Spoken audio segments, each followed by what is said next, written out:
If the Bruins could get out past the second round, they were going to the Stanley Cup final. That was the correct answer every time someone asked whether the Bruins were the best team in hockey, the cup favorite, etc. It sounded like a cop-out. You're either good enough or you aren't good enough, right? How could a cup run be contingent on getting out of the second round? If you're capable of playing for the cup, you're certainly capable of getting out of the second round. Talking points. Bees have a lot to be proud of and a lot to look forward to. Well, the Bruins were capable of getting out of the second round, but not against one of only two teams that were better than them this regular.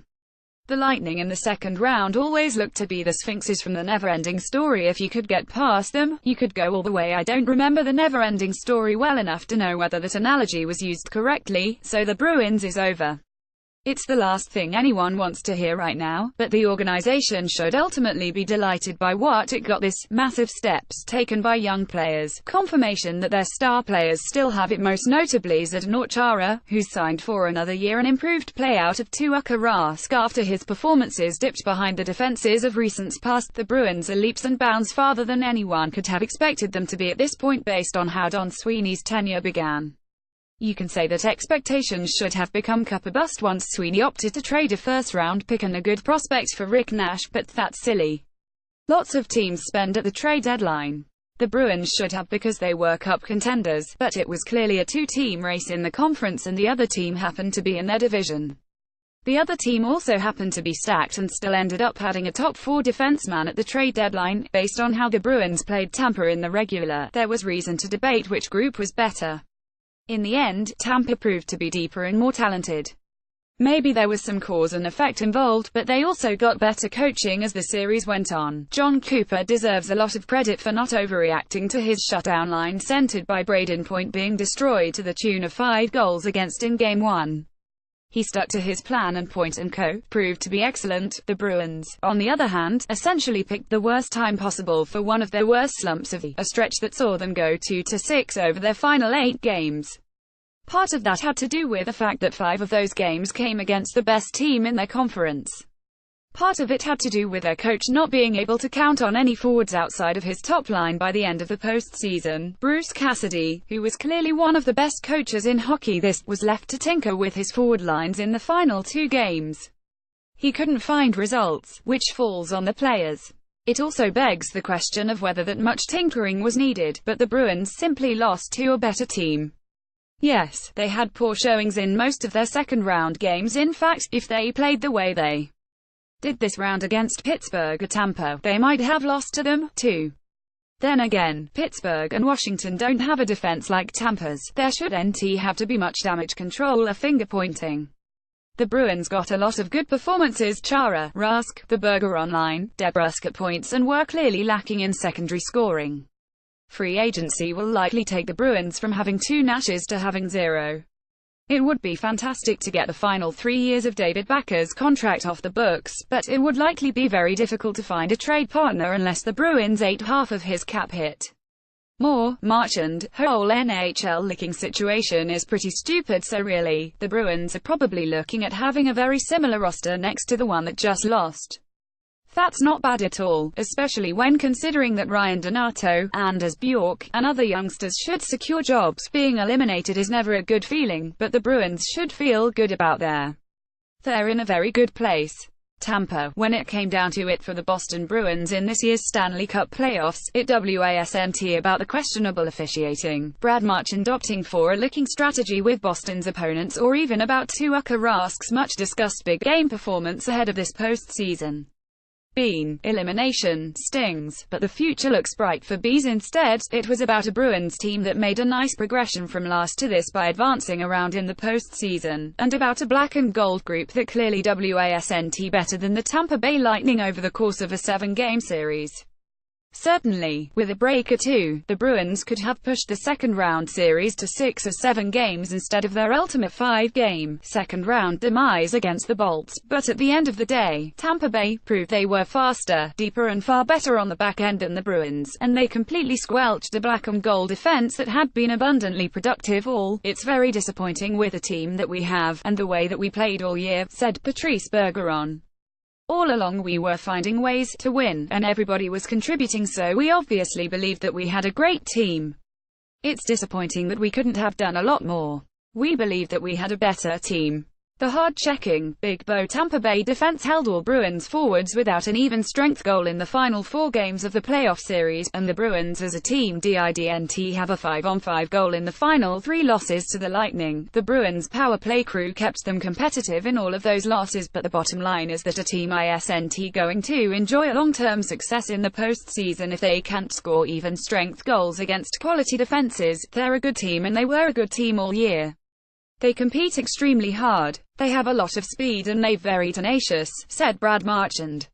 They were better than we were in a lot of areas, like puck battles and puck pursuit. It showed up in the end. They played a very good system 5-on-5, and they were better than we were. You can't rely on special teams every night to win games. They help for sure, but you have to be able to produce 5-on-5. We weren't able to do that. Subtracting Torrey Krug left ankle and David Backer's head injury from the Bruins lineup in the last couple of games certainly didn't help matters either, but the bottom line is that the Bruins didn't do much of anything beyond their top-line players.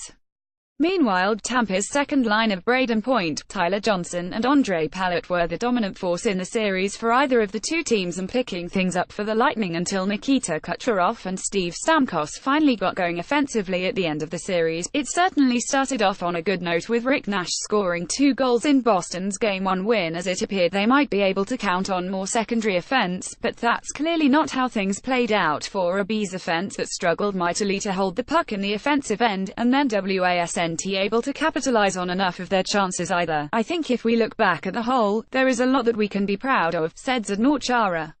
There is a lot we can take from these games and use as a positive. We went through some obstacles and I thought we handled them really. We weren't just satisfied with that and kept pushing ourselves. We were in all of those games, but we came up short in a couple of them. In a couple of those games, there were some momentum switches that we didn't agree with, and we had to move on. Today it was just a big fight and a battle for 60 minutes, and we needed that second goal. I thought we deserved it, so right now it's disappointing because we felt and believed that it was going to happen more. Marchand, whole NHL licking situation is pretty stupid. There was certainly some disappointment on the Bruins end as they went down with a little bit of a whimper in 5 games to the Lightning, and the tenor of this second series versus Tampa Bay would have changed dramatically if they'd pulled out Game 4 versus the Bolts rather than losing it in frustrating fashion in overtime. But at the end of the day, it's about a Boston Bruins organization that took a significant step forward with both their regular and playoff performance this year. Deep down inside, the veteran players may have known they were a year ahead of schedule with their cup aspirations given the large contingent of rookies in the lineup. But it also felt like something special was going on when they were the best team in the NHL for a 3+ month span during the regular.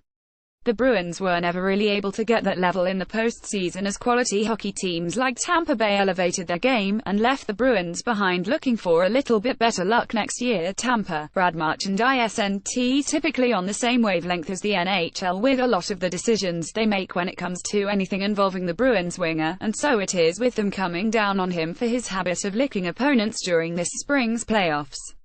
Marchand called the entire situation pretty stupid after he had to sit down with NHL Executive Vice President and Director of Hockey Operations Colin Campbell, and discuss the league's edict on keeping his tongue to himself ahead be subject to future supplemental discipline. It is what it is. I think it's pretty stupid, the whole situation, said Marchand, when asked about it after Boston's 3-1 loss to the Lightning in Game 5 that eliminated them from the playoffs and ended there. If that's what they want to do, then that's what they want to do. The breaking point for the NHL was Friday night's Game 4 loss to the Tampa Bay Lightning when Marchand licked Ryan Callahan's face after the two players had engaged in an altercation, and Callahan had given the Bees winger a couple of pops with his gloved fist. Marchand had done it previously in the first round with Toronto's Leo Komarov without any warning from the league, but that changed on Saturday after a great deal of criticism levied at Marchand from around the hockey world. The Saturday release from the NHL about the licking incidents read as follows: the league put the player on notice that his actions from Game 4 are unacceptable and similar behavior in the future will be dealt with by way of supplemental discipline. Clearly it seemed like Marchand was missing a little bit of his edge after the licking sideshow of the last couple of days, and he was definitely off his game in Sunday afternoon's loss where he had 0 shots on net, a couple of giveaways and an embellishment penalty called on him after a holding incident with Victor Hedman where it didn't seem like a dive at all. Now the quiet final playoff game for Marchand and the licking incident with Callahan will be what people remember most about number 63 from this year's playoffs, and that's not really something that either Marchand or the Bruins should be shooting for, given his place in the league.